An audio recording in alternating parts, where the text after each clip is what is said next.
Good everyone. My name is Justin, and welcome to Cubstart iOS DeCal. So yeah, really excited to have you. We have a lot planned for this semester, and we're going to take you from, if you have no primary experience with, iOS development to where you're able to create an app of your own and ship it to the App Store. Right. So that's the whole goal of this decal.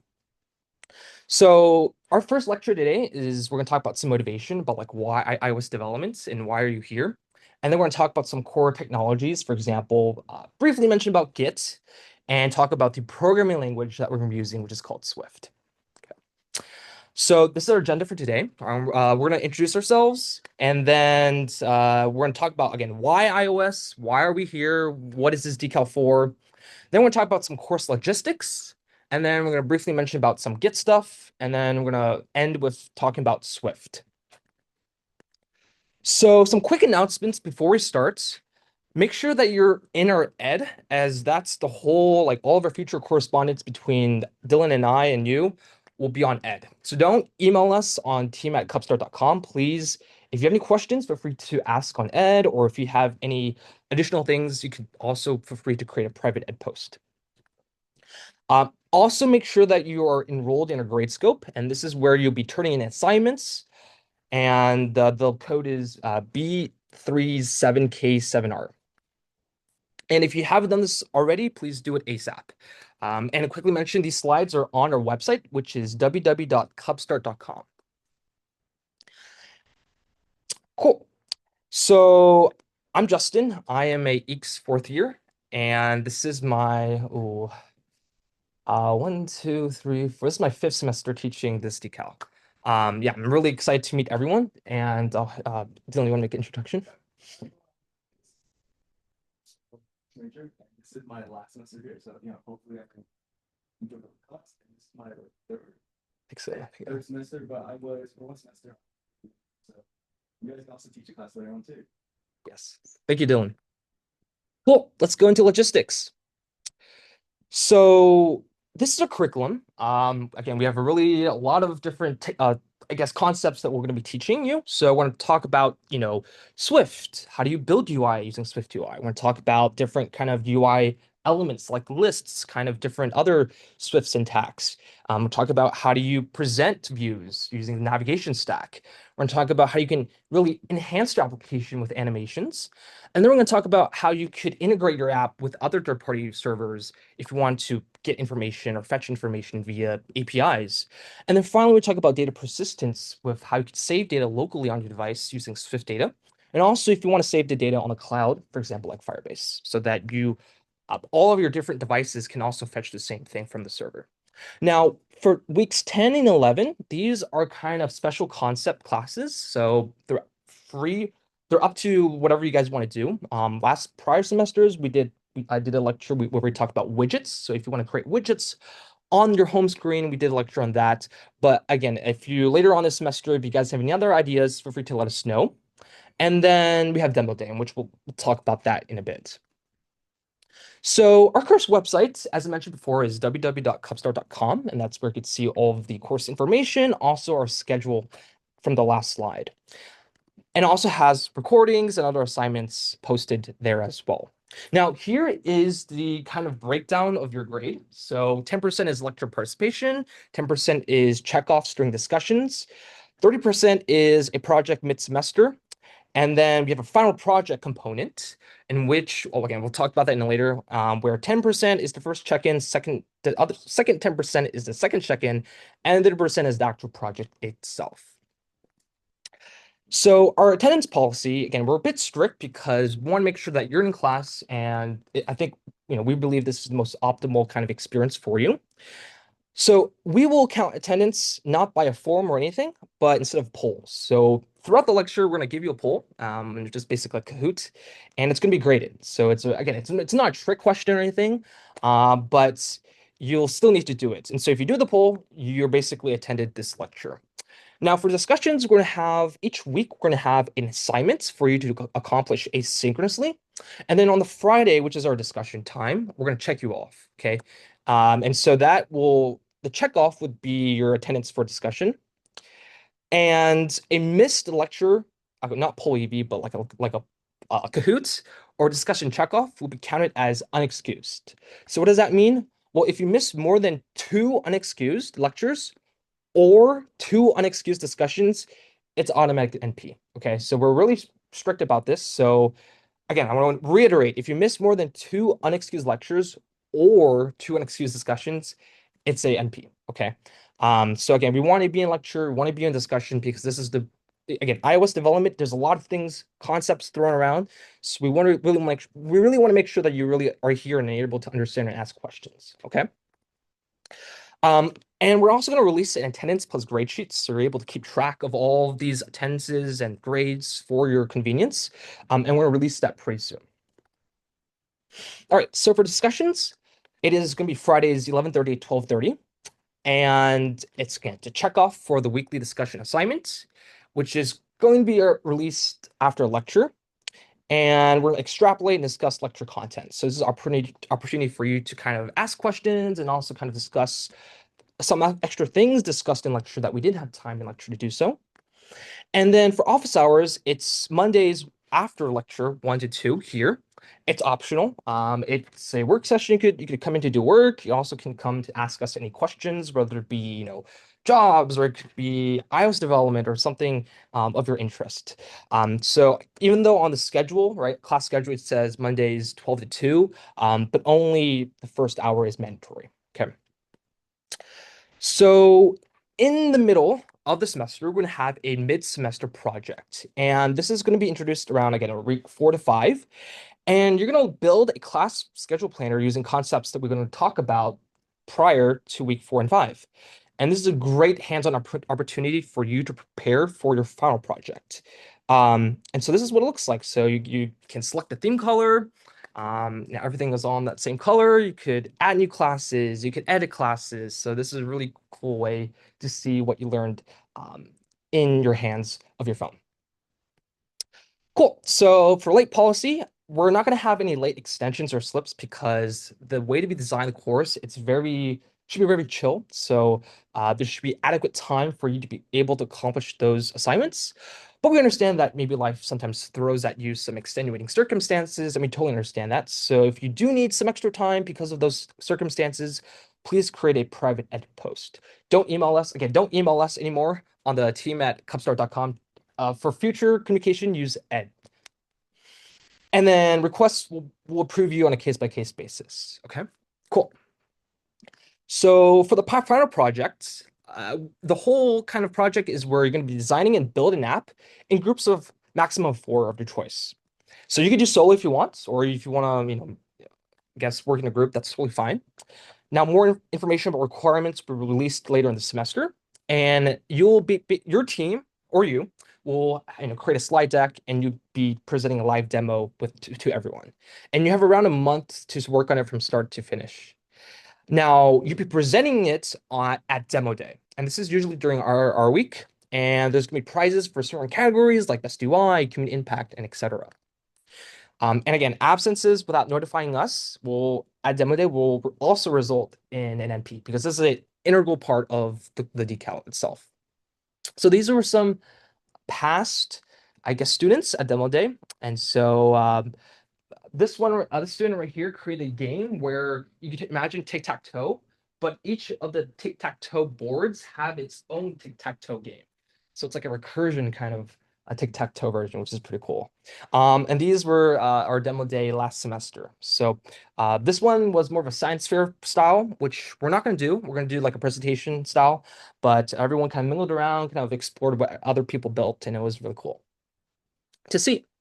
All right, so do we have any questions so far? Does that make sense? Good. Cool. So, next we'll talk about some why iOS. Like, why are you here, right? What is this decalving will teach you?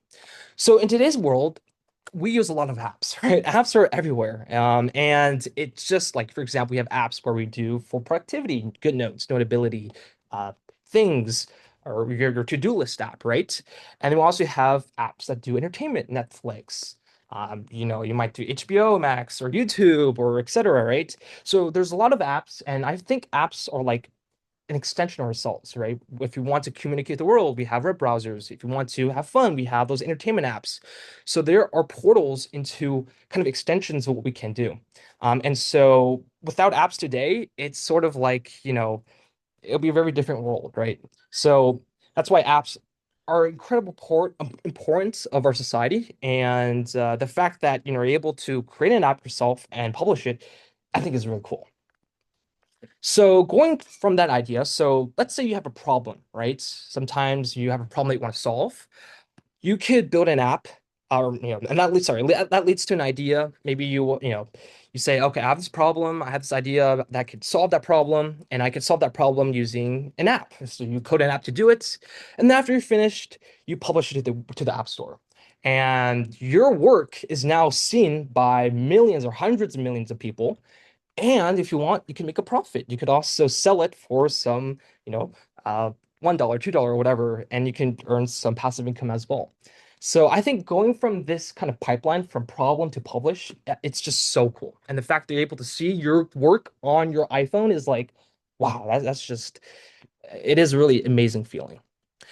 And just kind of, going on about why is this so special? I think iOS development kind of bridges the gap between design and computer science. So from the UI UX kind of world, we have, things like interactability, design itself, rich graphics, and also implementing accessibility features within your app. And then also you have the computer science world where you're going to be using, of course, your programming language with Swift. You're going to be implementing different algorithms, different kind of paradigms or architectural paradigms of different philosophies of how you could architect your app, and also building UI using Swift UI.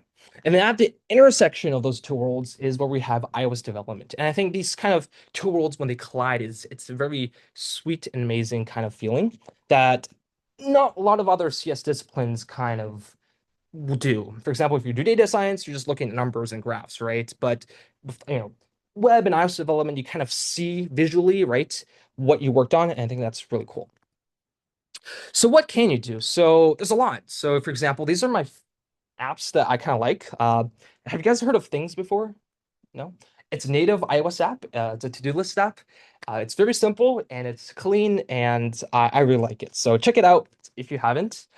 Have you heard of Flighty before? Right? This is an old screenshot, but the UI is just gorgeous. It's just beautiful. I would, sometimes I would just go on this app and just like pretend I would be flying to somewhere and just like look at it. It's like really nice. And then you can create your apps yourself. So this is actually an app that I created. It's on the App Store. It's called Big Two, and it's a Cantonese style card game, where you guys have, cards and you play combinations like a poker-like combination, and it's synced with Game Center and everything. So yeah, you could publish your own apps if you want, right? So yeah, there's a lot of things. The phone itself is a canvas, and the only limitation is your creativity. And so you get to paint whatever you want on it. You could, imagine what you want on it. So yeah, very cool. All right, so how do we build iOS apps? So in the mobile tech landscape, we have these kind of two worlds. We have native apps, which is built specifically for that platform by that company. So when we're talking about Apple, we're talking about these kind of technologies that you can only use those technologies on Apple platforms. There's also cross-platforms like React Native, Flutter, Ionic, which can both have a single code base target both iOS and Android. Now you might be saying, okay, well, I could just code a single code base and I could do iOS and Android. Why don't I choose that? Well, there are some inherent benefits with going native. Now, one of them is you're able to adopt the latest frameworks or APIs that Apple releases each year. And so, for example, Apple released Liquid Glass this year. And so you're able to adopt it really quickly within your app if you use native APIs instead of cross-platform. If Apple changes some things, you're able to get it for free as well when it comes to UI. And usually, you're able to have better performance because of the tools that Apple give you. They're more optimized for their devices, for their hardware. And if you want to tap into the hardware of your devices, for example, let's say you're making a camera app, you can use their APIs really easily to kind of, show the camera, or you could get the user's photos or, other information that normally would be harder to do so when you're using a cross-platform kind of code base. So that's why we're going native. Now, I just quickly want to mention about how Apple releases operating systems. So again, so usually Apple releases their OS version to the public around September and October. So if we're talking about iOS, we have currently we're on 18.6 or 5, whatever. That was released in September of last year. And then all the way into June, like early June, is where we have this event called WWDC.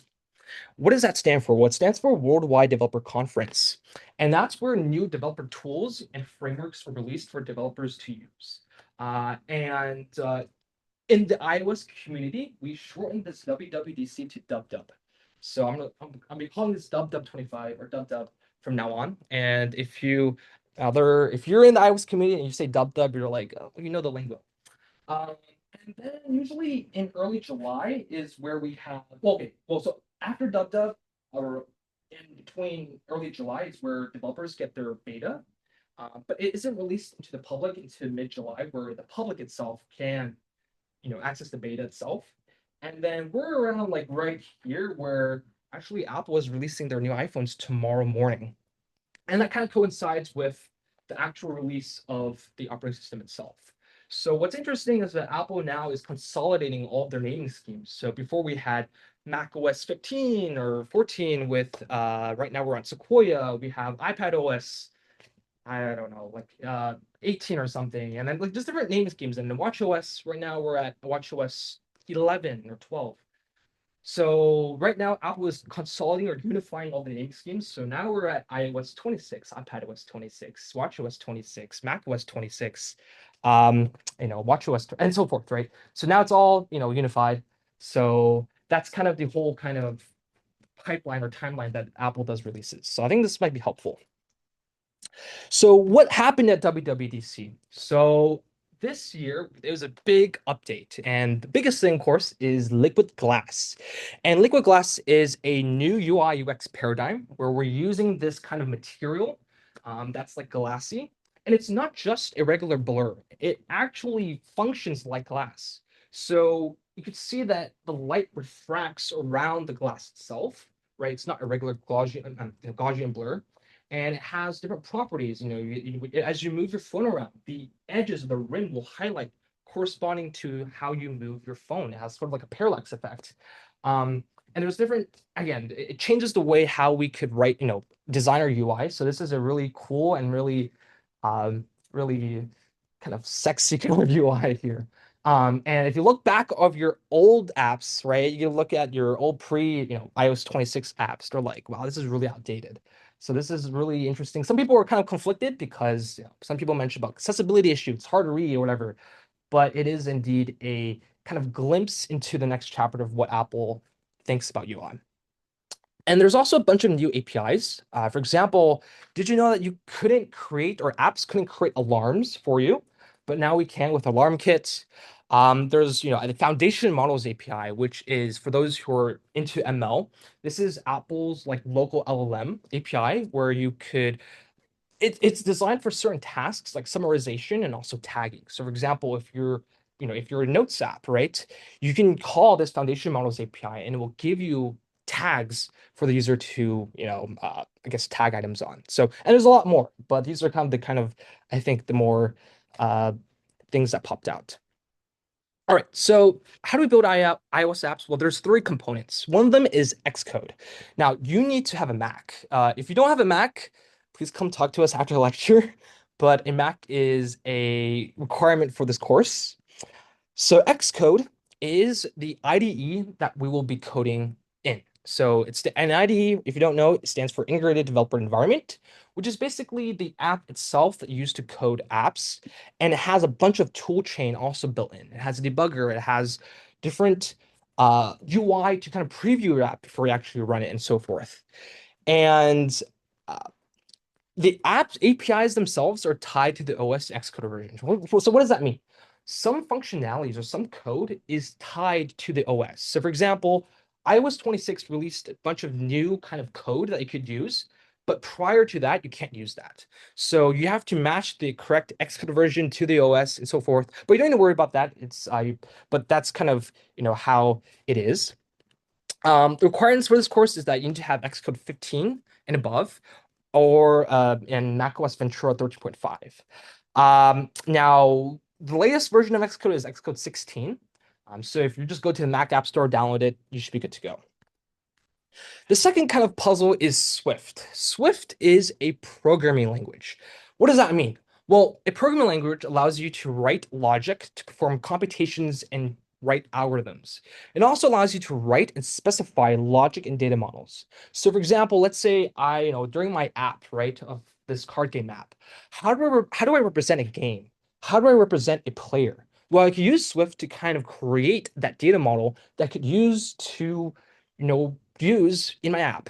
So I use Swift to do that. It's sort of similar to Python syntactically, but it's a bit different. It has some really helpful, unique features that others really don't have. And I think it's really beautiful. I think there are some weird quirks to this language, but I think at the end, it is a joy to use. The third piece of the puzzle is Swift UI. So what is Swift UI? Swift UI is a UI framework, and it's basically the API that we use to write our UI. And it's declarative. So if you ever used React before in web, it's sort of the same logic. You simply state what your UI should do, and it's very simple. You build through composition. So Apple provides you like fundamental Lego building bricks, right? A text, an image, a button, so forth, and you use those fundamental Legos to build more complex projects of those Legos using VStacks or containers to kind of encapsulate, oh, this text should be above this button, or this text should be aligned horizontally with this button. So you build through more, using those fundamental pieces of Legos, you build more complex kind of UI. And it's cross-platforms. What this means is that you can have a single code base that targets both macOS, iPadOS, watchOS, tvOS, and visionOS. So, but you need to, if you're targeting multiple platforms, you have to tweak some of the UIs a little bit to kind of suit that platform style. So we use our programming language Swift to control Swift UI, right? For example, let's say I have this like logic where I want to show this piece of UI when something happens or when something is true. So I use Swift to say, if this is true, I want to show this UI, right? So okay, so we talked about Swift and Swift UI, but how do we kind of extend our app? How do we make our app even more cool? So Apple provides a lot of frameworks, and you can think of frameworks as just a bunch of code together for developers to extend the functionality of their apps. So, for example, if you want to embed an Apple Maps view, so like what Flighty does, there's a framework called MapKit where you could integrate a map into your app. If you want to allow tips to show user discoverability. So sometimes maybe you've seen apps where as a pop-up to show, hey, if you tap on this button, this is what it does. Well, that's probably using TipKit. If you want to save data persistently to your device, there's something called Swift Data. Well, if you want to add a widget, if you want to actually create a widget of your app, there's something called WidgetKit. And if you want to recognize speech to text, sort of like NLP stuff, you could use something called speech. And I am just scratching the surface. If you go to Apple's developer website, there are like 100 different frameworks. Granted, some of them are a bit low level and kind of complicated, but there's a lot of things that Apple provides to you. And it's just, again, it's limitless of what you're able to do. All right, before we move on, do you have any questions about, hopefully that gives you a better idea of what iOS development is a little bit and what we're going to be using. Any questions so far? Good. Awesome. All right. Again, I'm just going to briefly mention Git. Hopefully you have some Git experience. Does anyone know Git or have used Git? Okay. If you haven't, don't worry. Dylan Creator or discussion will teach you Git. So don't worry about that. So Git is a version control system. So what this means is that let's say, so basically it will allow you to save your code locally using this version control system, and you can return to previous versions if needed. And so it works really well with something called GitHub.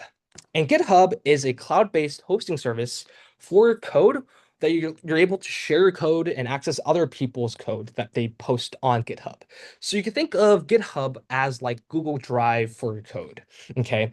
And why do we use Git and GitHub? Well, if you're collaborating with other people, this version control system really works amazingly because you're able to kind of sync with each other's code. So let's say I'm working on a piece of code here, right? And I basically push it to GitHub. Other people can download that code for, and then also work on it and then push and So it's very it's a system where you could collaborate with others. And on GitHub, you might hear this term called repository, and that just means a project. So, okay, so let's say we have these two people here, right? You and your teammates, and the local repository is basically the code on your device. Okay, it's stored in memory on device. So person A does a git push to push their changes to the remote repository. So basically what person A did was that they took their code and uploaded it to the remote repository. And then person B used git clone to download that those project files to their own laptop or computer. And this remote repository is we call it GitHub. And GitHub facilitates all of that. So there's different stages of Git that I want to mention about. So we have workspace, we have staging area, we have local repository, and we also have the remote repository. And this is kind of the workflow that you'll be doing. So your workspace is simply your files, right? Now, as you're changing the files, some files get modified. And use this command called git add to basically specify those changed files into the staging area. And this is like sort of the area before you actually push or before you push to GitHub. And so we're basically collecting all those files, that modified files, into an area. And then you use this command called git commit, where you also specify message. And what git commit does is that it takes a snapshot of whatever files that you have in the staging area. So it takes a snapshot, takes a picture of what we have in the staging area. And then you do git push, and it basically pushes that snapshot, pushes that picture to the GitHub, to your remote repository. Okay. So, and then someone else can do a git pull to basically download those changes that you have just pushed. Okay. So this is the sort of workflow that you'll be doing. You could do these commands in the terminal, or you could do it within Xcode. Xcode has a UI that does all these commands as well. Again, and don't worry if this doesn't feel familiar. You'll be doing this a lot, and we'll kind of explain it in the first discussion, but this is kind of workflow of it. Cool. You could also find some information about Git in Xcode using in the preferences, source control, and Git tab. But yeah, don't worry about this. Yeah, cool. All right, let's talk about Swift now, the program language that we're using to write our code. Now, hopefully you have some, or you've taken some prior CS course, either 61A, 61B, and so forth. I would suggest for these, for the remainder of this hour to kind of compare and contrast Swift to a program language that you're might be most familiar to. So, for example, if you've taken 61A, you've done Python, try to figure out the similarities and differences and try to understand those differences as well. Okay? Cool. So in code, we could represent different data types, right? There's different data that we could represent. These are the kind of 6 primitive data types that Swift has. We could represent integers, numbers, right? Floats as basically decimals, doubles, also decimals. We could represent a true and false value with a Boolean. We can represent a character using this character type. And we can also represent a string, which is a sequence of characters. Now, you'll be asking, Justin, what is the difference between float and double? Now, this is kind of out of scope, but if you've taken 61C before, a float has fewer places precision than a double. So what this means is that a float inherently is less accurate than a double. It just has fewer, I guess, storage or memory to contain all those decimal places. So what I would say is that just use a double. Don't use a float. So if you want to represent a decimal, use a double. Okay. Just don't forget about float. All right. How do we declare variables, right? How do we actually declare, like, I guess, store data in our code? So to declare a variable, we use this var keyword with the variable name and then colon, and then here the variable type, which is integer. And the equal sign is not of a definition of equivalence. This is a definition of assignment, and this is the value. So what we're saying here is that we're going to declare a variable called age that is of type integer, and we're assigning it to the value of 19. And for those who are new to programming, a variable is simply like a box, right? We have this box that's called or labeled age. And one of the things that could store it or store inside of it, it's integers. And we have put the number 19 into that box. Okay. So we assign the integer value 19 to this variable called age. And we could use this variable to do computations. So for example, here we are, again, this equal sign is a value of assignment. So what we're doing here is that we're adding 1 to age, right? So this is 20, and we're assigning that new value 20 back to age. So we could print it out to the console, and we get 20 out. Now, we also change the var into a let keyword. What does that mean? Well, this makes age immutable. So what this means is that once you have initialized a variable, or once you have assigned a value to a variable, with a let keyword, you can't change it later on. So if I do the exact same thing as I did in the prior slide, Xcode will yell at me saying you cannot do that because let is a constant. Now you might be asking, why would you want to do this, right? Why do we want variables that don't change? Well, in our code, sometimes we have these things called magic numbers. So for example, let's say you're doing some math stuff, right? And you want to represent the value of pi, 3.14. Sometimes, right, that 3.14 doesn't change, right? So we want to annotate that variable as let so that we or other people don't accidentally change it. Or sometimes we have variables that control the padding of UI. So let's say, oh, I want this box or rectangle to be padded 20 points from each end. That 20 that should be a mutable variable. That should be a let variable. Okay, so Swift has something called type inference. And what that means is that Swift can infer a lot of these types for you. So, sorry. Oh, sorry. I don't know what happened. Okay, so here we say, again, this is the same code that we have earlier. Well, you can drop that integer, the type declaration, because, well, you're assigning 19 to age. Well, 19 is an integer, duh. So why would you need to declare int specifically? So Swift can infer that. So you don't need to write :int. All right, tuples is a handy data type that I sometimes use quite often, and it's simply a comma-separated list of types enclosed in parentheses. And you can name the elements of tuple and refer them or use them, and you can use them to refer to the elements. So what does this mean? So let's say you want to represent a coordinate pair value. So you want to represent an x coordinate and a y coordinate together. A very light way to do that is using tuples. So this is how I declare a tuple. I declare the first element of tuple with this name x, and this is the value of that first position element, which is 10, and do the same thing for y.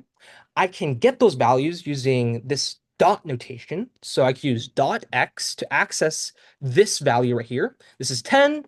I can use dot y to access the value of 10 as well. And I also can access these values using the numerical indices. So I can use dot 0 to refer to the first one, and then dot 1 to refer to the second one. And if I have more, I can use dot 2, dot 3, and so forth.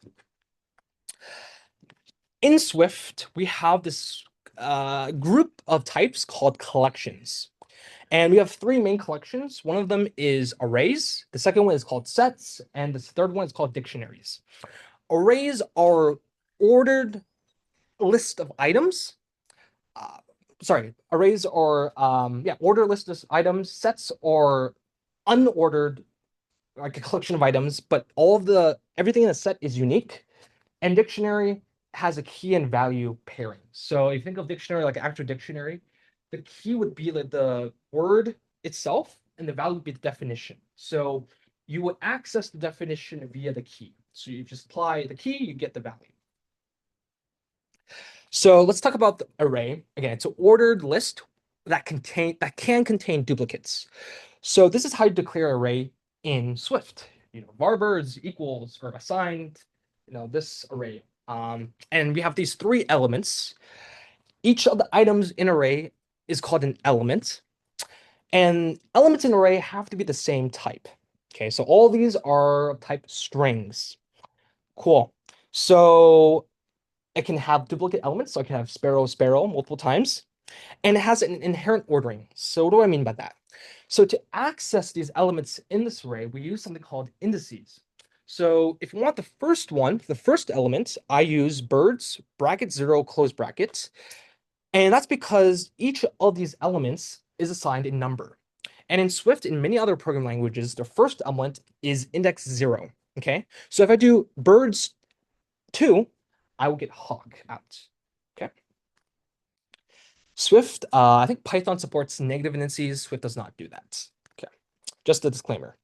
Okay, so how do we modify our array? Let's say, for example, we want to add owl to array. We can use this method called append. So birds.append owl. So what this does is now it adds owl to the very end of our birds array. We could use, if we want to append an array to an array, we could use a different version of the append method, append contents of. And what we're doing here is that we're basically putting this array to the very end of this array. So we have sparrow, eagle, hawk, hawk, owl. Cool.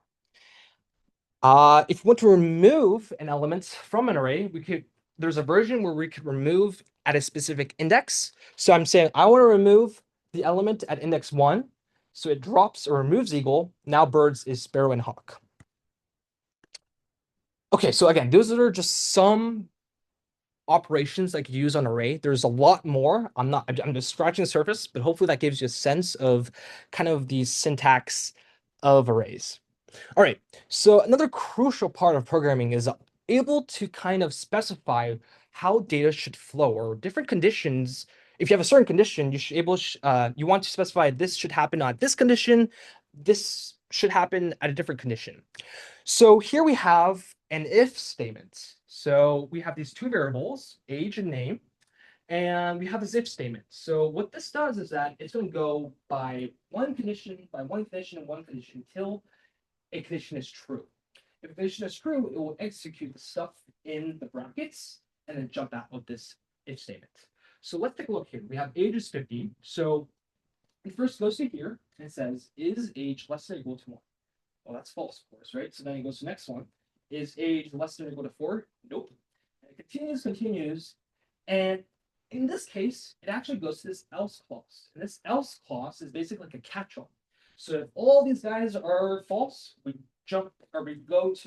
execute what's in this else clause. So because age does not, since all these conditions are false, we go to this else clause and we do the stuff right here. We execute this. So what this does is that it will print out Joshua is an adult. Now, what's really cool about Swift is we have this feature called string interpolation. Now, I think a lot of other languages, you might do like something called string concatenation, where you use the plus sign to concatenate two or more strings. But in Swift, we could basically use this slash parentheses and then put the variable name in those parentheses. And what this is going to do is that it's going to convert that variable into a string. Okay, so what I'm doing is I'm embedding this Joshua value into this string. Okay, and you could do it for you could also do it for integers and things like that. So this is a really cool way to kind of keep the syntax concise than littering your code with plus signs. And this is sort of like Python f strings as well, if you know that. Okay, so loops. So there's two loops, I think, in most programming languages, for and while. So this is how we write a for loop in Swift. Now, in Swift, there is a concept of ranges, sort of like Python. There's two types of ranges. One is called half open ranges, where the first number is inclusive, the second number is exclusive. And then we have closed ranges where both of the numbers are inclusive. So what do I mean by inclusive and exclusive? So if you go back to your middle school math, remember how we have math intervals, right? So a half open range would be, the first number would be the brackets, and then the second number would be the parentheses. So we're excluding the last value of the half open range. And the closed range would be the brackets. So we're including those two numbers as part of our range. So in this example here, we're declaring a for loop with this half open range. And so since it's half open range, we're excluding 5. So we're going from 0, 1, 2, 3, 4. And the for loop has two parts, or actually three parts. It has the kind of sequence that you want to iterate over of. In this case, this is the half open range. The second part is the variable name. And this could be whatever, you can name this wherever you want. You can name this I, you can name this silly bun, you could whatever you want. It doesn't really matter. And that variable is going to be assigned to each of the elements of that sequence. So in the beginning, I is going to be 0, right? And then it's going to execute whatever is inside in these brackets, or these, yeah, whatever these things are called. And so we're going to print 0 out, and then next it's going to the next element of the sequence, which is 1. I is 1 now. We're going to print 1. I is 2, and it's going to print 2, and so forth. Okay, until the sequence is exhausted. We also not only loop through ranges, but we also loop through collections. So here we have an array of strings. So in this example, we're basically getting each of the names one by one, assigning to this variable I call name, and printing it out. I also can loop through a string. And we're talking about how a string in Swift is comprised of characters. Here, I'm looping over each character in that string. And again, each letter is of type character, not a string. Our second loop is a while loop, and a for loop is analogous to while loop. We could write them vice versa. Here is basically a while loop. It's really simple. It has a condition. It has stuff or code that you want to execute. So what this is going to do is that it's going to run this code within these curly brackets until this condition is false. So what this code does is that this is a Fibonacci sequence, I think. So while this condition is true, we repeat the code until it's false, and then we exit out. Okay, so let's talk about functions in Swift. So again, for those who haven't been paying attention, please pay attention to this, because this is something that Swift is kind of weird on. So this is how we declare a function. So what is a function? A function is basically a way you could group together a group of code. Okay, so you could basically call this function later on many, many times, and it will just basically execute the stuff in those brackets. Now, a lot of times for this function to be useful, we want to give it data. And these are how we do so. So we have these things called parameters, which basically allow us to give data into this function, or within this function, we can execute and do something. So this is probably what you've seen most like from other programming languages where, here we have our parameter name, our second parameter name, and this is the argument, which is the actual data that we're passing it into this function to do something. So for example, this is a function in Swift. It's called greet. Okay. It takes two things. It takes two arguments, which are both strings. And this is how we specify the return of this function using this arrow sign and this data type. So we're saying that this greet function returns a string. So this means is that it's going to regurgitate a string out once it's completed, and we're able to capture it, for example, like by assigning a variable to this function. So within here, we have the string, right? And you can see I'm using string interpolation. I'm saying, hello, person, glad you could visit from hometown, right? But what's really weird is that we have these two kind of parameter names, right? Well, what's the difference between the two? So the first one is called the argument label, and that's used when you're calling the function. So at the function call site, which is right here, we're using from, right? But within the function, we're using hometown right here. So you might ask, why do we have these two, I guess, names? Well, it's for readability, right? At the call site, you can see it reads like English, right? Great person Tim from Cupertino. It just reads like English. But within here, we just have from, right? Glad you could visit from. It doesn't really make sense. So within the context of the function itself, we could specify another variable that we use that makes most sense within the context of the function itself. Okay. Now, if we just specify one, I guess, name here, that's just the argument label and the parameter name is the same. So we use person at the call site here, but since we specify two at the call site, we use the argument label. Within the function, we use the parameter name. Does that make sense? Okay, cool. Again, you'll get more practice once you write some more code. Here we're adding two numbers. We're taking two arguments, but now we have something called default arguments. So on the right hand side here, we're basically assigning equal signs to these arguments. And what this means is that we can omit it. So for example, here, okay, and then we could omit the argument labels by this underscore. So what this means is that before you still need to do, like, for example, A colon B colon, right? But with those underscores, we can omit it. So here we're basically, adding two numbers, 2 and 3, right? But here we see we only have 8 here. So what does that mean? Well, 8 gets assigned to the first one right here, and the second one gets assigned 0 since we specify default. So B be 0, so we're doing 8 plus 0 in the function itself. Okay, next let's talk about enumerations. And enumerations are, I don't think they're quite often as other languages, but I find them really helpful and useful. And what this does is that it declares a common type for a group of related values. So it's usually for constructs that can be represented by a list of cases. So for example, let's say I want to represent the state of matters, the different 4 states of matters: liquid, solid, gas, plasma. Well, you could do this via 4 different variables, but what would be really nice is to encapsulate all those different discrete cases into a type we call matter states. And this is enum. And same thing for direction, right? I want to represent a direction, those cardinal directions, whatever.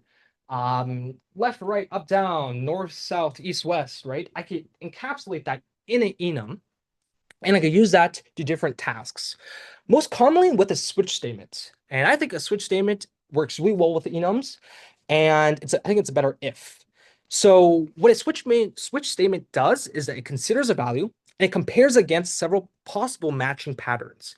If it matches, it directly jumps to that case and executes the code respective to that case. And the only catch is that it must be exhaustive. So let's take a look at what that means.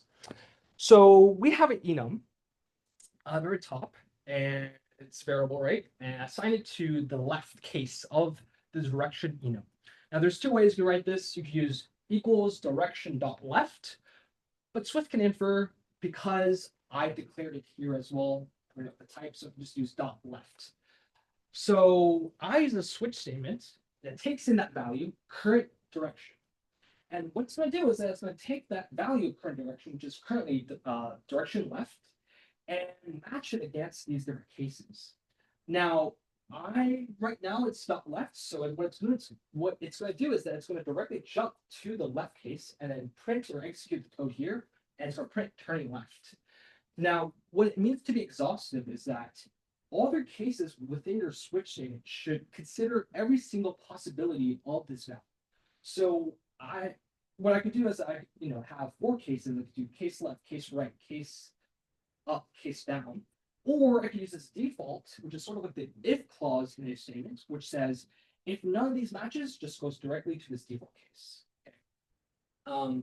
So that is a switch statement, and it's really helpful when you're working with enums, because again, and also I think with the if statement, you have to go through every condition one by one by one by one, whereas a switch statement, it can just jump directly to that case. All right, we're running out of time a little bit, so I have a demo, but if you're interested, you could go to slides and take a look at this gist. And again, this is not the optimal code. There's a optimal solution where it's just one-liner. But I just want to kind of highlight some of the concepts that we learned in lecture. Okay, so feel free to take a look at that in your own time. So to conclude, oh, let's see, why did that? Okay. To conclude, there's a lot of resources that I have available for you. I'll post these on ad as well, but these are some really nice high quality resources that I find really helpful. So we talked about why iOS development, why are we here? I hope you're excited because I think there's a lot for you to, again, the stuff I could do with this is really cool. Hopefully you learned some iOS lingo that you could share with your friends. Hopefully you learned how you could use Git to use within your workflow. And we talk about, of course, Xcode, Swift, and SwiftUI, and of course all the Swift stuff.